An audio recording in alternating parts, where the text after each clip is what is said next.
Mick and Di Kershaw's marriage weathered the swinging 60s, the rigors of the hippie trail, financial ruin and resurrection, and they were head over heels in love throughout it all, right up until Di sadly passed in July 2022. Back in 2019, Tiffany Dunk shared the couch with Gogglebox's favorite boomer Bohemians.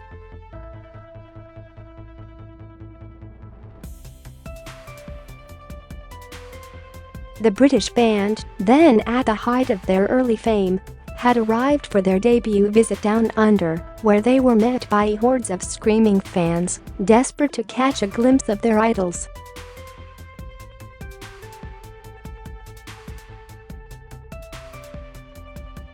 Di Kershaw received a coveted invite, but when she met the lads face to face, she had a surprising reaction. "A girl I worked with had told me, 'Now listen here, Di, if one of the guys comes up to you and asks, "What's your name?" you say, "None of your business," and leave me alone.'"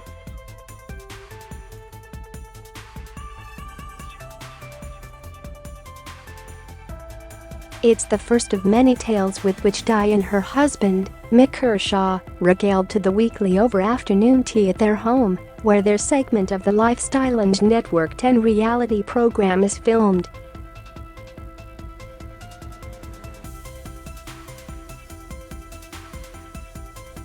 From partying with the Stones, to trekking through some of the world's most far-flung locations, to hobnobbing with Monaco's Prince Albert, their photo albums are stuffed with their many shared adventures.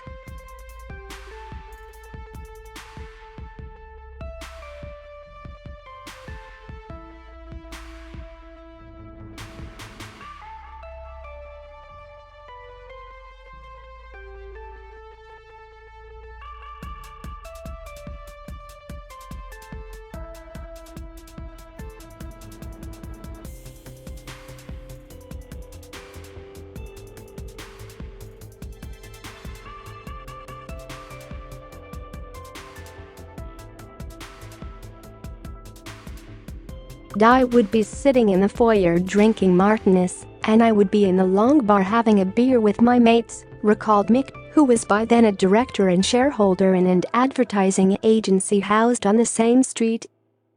It was there that Di, then working as a lawyer's registration clerk, was spotted by John Hams, owner of Australia's newly opened high-fashion boutique, the House of Maryvale, and offered a coveted job as a salesgirl.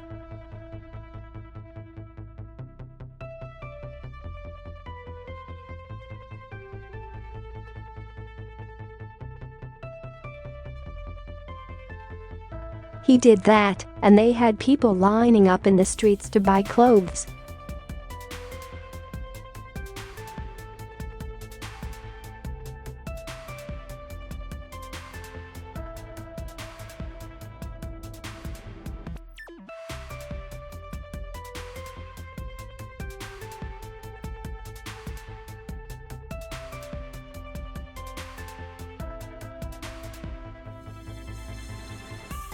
When Mick asked for his permission, he probably replied, "Thank God, get her out of my life," she chuckled.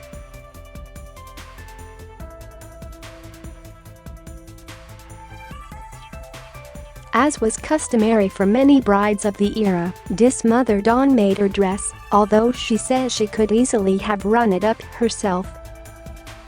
"Before I worked at Maryvale, I made all my own clothes because there was nothing much to buy," she said.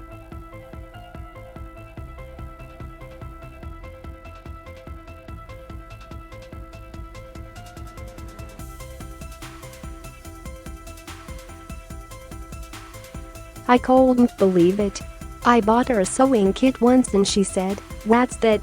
I mean, God, no idea." After buying their first home in Paddington for what then seemed a princely sum of $16,400, the pair purchased around-the-world tickets and embarked on a new adventure.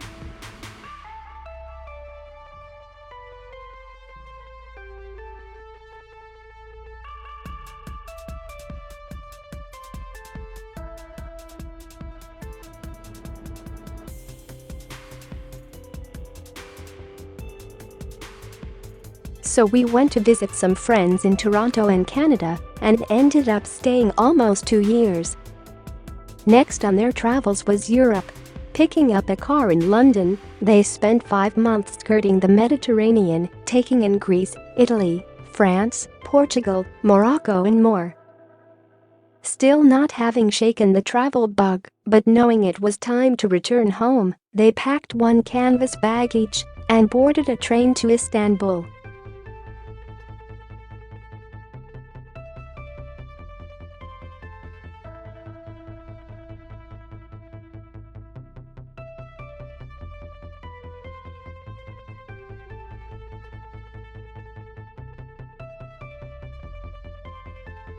It seemed like a thing to do at the time. She shrugged off her inherent ability to spot an emerging trend.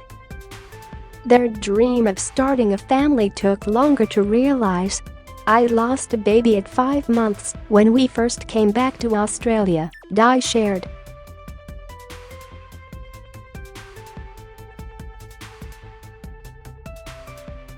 But we were very lucky. We had a boy, Alex, and then a girl, Victoria.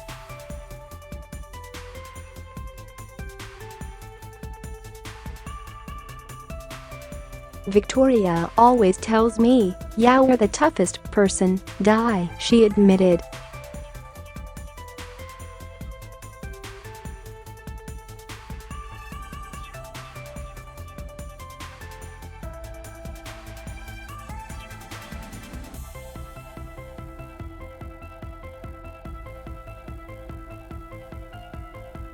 One of Mick's advertising colleagues was Australian artist Tiffany Dunk, whose work was taking off both here and internationally. Again, Mick and Di sensed an emerging trend and opened Poster Editions, a poster gallery.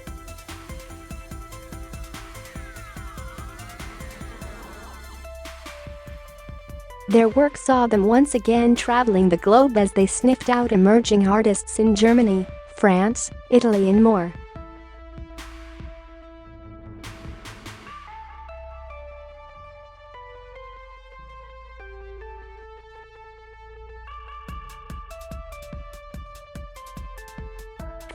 Recalled Di. Then, when they got a bit older, we had a number of university students who would collect them.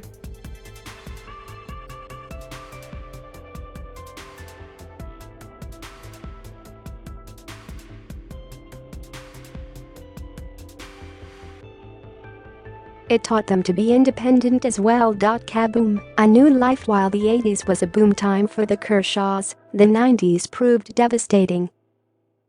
Poster Editions was sold, and they started a new business: flipping properties.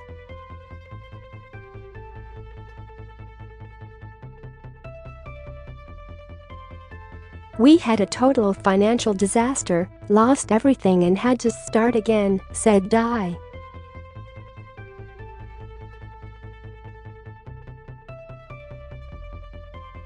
They moved into a small 2-bedroom apartment, picked themselves up and started again. "You make the most of what you have," Di reasoned. "If you're determined, you will do it." It was then that Mick made his first foray into the Indigenous art world, opening a gallery in Cairns, where he spent the better part of 3 years.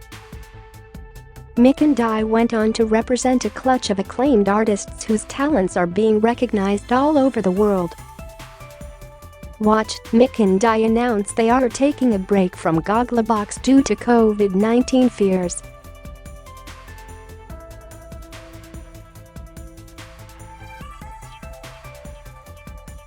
The prince was so taken by the Torres Strait Islanders' work that they are currently collaborating on an upcoming Australian documentary about their efforts to save the oceans. "Oh yes, we met Prince Albert. There was a huge dinner," Di blithely recalled of their brush with royalty.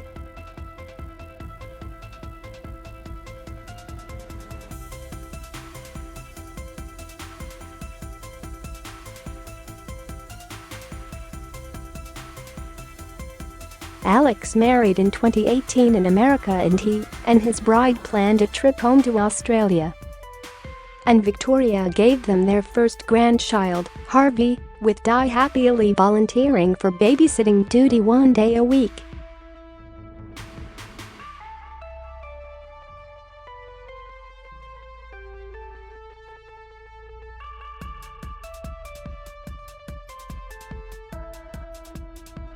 They also loved spending time together, despite working side by side all day and spending many nights on the Gogglebox couch.